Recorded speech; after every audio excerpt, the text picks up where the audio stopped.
This morning, remembering our heroes, a salute to our veterans as today's soldiers prepared to come marching home from Iraq. This is the Emmy Award-winning 11 News Close-Up with your host, Marvin Scott. Good morning. Something happened this past Friday that none of us will ever see again. The commemoration of a day in the calendar with numbers that are seen only once every 100 years. 11, 11, 11, 11. The 11th hour of the 11th day of the 11th month in the 11th year. Friday was Veterans Day, a federal holiday in this country. It's also celebrated as Armistice Day or Remembrance Day in other parts of the world. It marks the anniversary of the signing of the armistice that ended World War I back in 1918. That was the war to end all wars, but it didn't. We've been through too many other wars and conflicts in the subsequent 93 years, and too many thousands have made the supreme sacrifice. Our courageous men and women of the armed forces. So one day is now set aside each year to remember them and pay tribute to the millions of veterans who have served their country so well in the defense of freedom.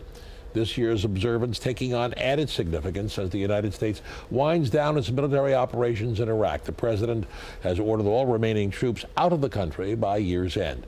For many, the transition back to civilian life may be difficult. This morning, we'll tell you about a program designed to help veterans, and we'll also talk with a veteran of another unpopular war, the one in Vietnam that ended almost 40 years ago. We're pleased to have with us this morning in the studio Tucker Smallwood, a Vietnam veteran who was not expected to survive his wounds. He's a stage, screen, and television actor. He devotes much of his time these days to helping veterans overcome post-traumatic stress disorders and other conditions.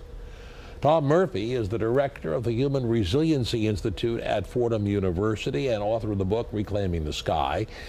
The program at Fordham is called Edge4Vets. It helps its student veterans transition into civilian life. And one of the participants in that program is U.S. Marine veteran Gary Kucinich. He served in Iraq in 2006. Thank you, gentlemen, for coming in and for the inauguration of our brand new set. Veterans Day. It's a day that is a national holiday, but also of department store sales and football games. It's a holiday from work. Do you feel that Americans have lost sight of the significance of this day? I think those who have been serving in the field in recent years and their family and their friends are aware of the significance of the day, those who have served in past generations.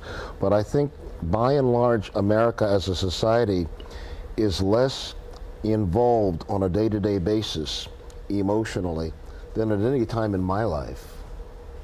Now, you came back from a different war. It was very unpopular, and you didn't get the reception that our men and women of the military deserved. Thinking back and reflecting back on that almost 40 years, Tucker, your thoughts? It was a difficult time. I was fortunate in the sense that there were men who came out of the jungle and 24 hours later were walking the streets of their hometown. I spent 6 months at hospitals, including Walter Reed, being put back together. So I was eased back into the population. I didn't undergo the personal attacks many other guys did. I don't think I would have handled that very well.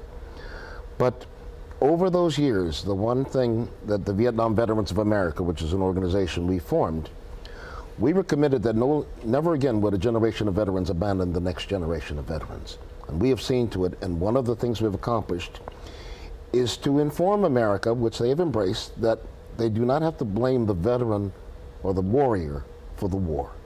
You can disapprove of the war, but you can support the troops that have been asked to fight it. Now, as someone who fought and served in Iraq, do you feel that you have been accepted in a much better way than? Definitely. It's, definitely a different situation. I came back and just with open arms. People always say, Happy Veterans Day. Thank you so much for your service. I get free meals out of it. Go to certain stores. I have individuals just wanting to buy me dinner. Situations like that, and they definitely support the troops a lot more than I think your generation. Gary, let me ask you the same question I asked Tucker. Do you feel that many Americans have lost sight of what this day is all about? Well, it's hard for me to say because, I'm used to so much support just in, you know, people offering their support, unlike, you know, the Vietnam veterans coming home in such an unpopular war. So I don't think they have. You know, honestly, I really don't think they have. Now, Tom, you help these veterans who are coming back from Iraq and Afghanistan, and you have this Edge4Vets program. It helps them transition after living for a period of time in a military environment and coming back to the realities of what exists today, coming back to high unemployment, over 9% unemployment levels. How do you deal with it? Well, it's 9% for the general population, Marvin, but it's 15% and higher for the vets coming back from Iraq and Afghanistan.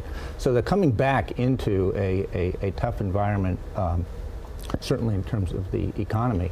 But I think also there's something you ask, do people, is this different? Do people, how do they regard Veterans Day? In this particular set of wars, Iraq, Afghanistan, 99% of the people didn't go to fight. 1% went to fight. And so that 1%, as they come home, you know, like Gary says, they need that support. And it's great what Gary's saying, that he's feeling it and getting it. But I think it's a constant education process for people to let them know that 1% went and did this. 99% did not have to go sacrifice that way. And so there's a debt owed to that 1% that went, and that debt is that we must help them in the transition process. We must support that transition process. A far different attitude from your time, isn't it? Well, very much so. In World War II, about 10-point-something participated actively in the war. In Vietnam, it was 4-point-something, as Tom just said, less than 1% in Iraq and Afghanistan. Our veterans coming home right now face struggles with housing, with employment, and with emotional well-being. Gary, you're in touch with many of the guys that you served with? Yes. And you came home in 2007? I got out in 2010. I came home from Iraq in 2007. Mm-hmm. So since then, I had a transition period of 3 years where I wasn't in Iraq. I guarded embassies overseas for 3 years. Mm-hmm. And then I got out and started my academics. But how are you guys doing? Is everyone doing well? Great. I think the VA and you know, the U.S. government has done a great job introducing the post 9/11 GI Bill. I think that was a huge step. Many veterans are getting out now, and they have such an advantage using that post 9/11 GI Bill and going to school for free. Definitely gives them an edge with their military service, and then being, you know, having the opportunity to go to school for free. Go ahead, Tom. I was just going to pick up on that point. I think Gary's right. The opportunity to go and get an education, GI Bill, the post 9/11 GI Bill that has kicked in recently is wonderful. But I think that the key thing that they're looking for is a job, to get traction, to be able to get a life, and getting a career and a job is critical to that. And I think that's where the transition support needs to be. What Edge4Vets is trying to do in the schools is to give a transition support to help them get the most out of school as a platform for getting a career and a job. But that's what I hear when talking to them, that's what they want. They want a career and they want a job. And maybe Gary can talk to that too, but that's all the research that we do shows that. We're talking about contrast between your time in Vietnam and now with Iraq and Afghanistan. Do you find that there are many more opportunities for soldiers returning from that field today than they were coming back from Vietnam? Well, I think the mid-'70s or in the early '70s, our economy was in a different state. So there were perhaps more job opportunities for our guys coming home simply because there was more work. Our economy right now is struggling, and as Tom said, we have 15% unemployment for veterans. But other than economic conditions, we're talking about more opportunities with aid. I think you told me before the broadcast there are 60,000 organizations out there whose aim is, and the goal is, to assist veterans. That's right. So in that sense, there are many more opportunities. In that sense, absolutely there are. I think that it's important to note, though, in order to keep a home, if you find a home, in order to keep a job, if you find a job, if you're not thinking clearly, you're going to struggle. And we have female veterans returning who have suffered combat trauma, sexual combat trauma. We have folks coming back, depending on what percentages you want to embrace, who are struggling with PTSD. I am, in a sense, a poster child. I spent 6 months in a hospital being put back together, and they didn't expect me to live very long. I was pronounced dead. But I did well physically, and I moved here to New York to study acting with Sanford Meisner and Stella Adler. I did very well for 10 years.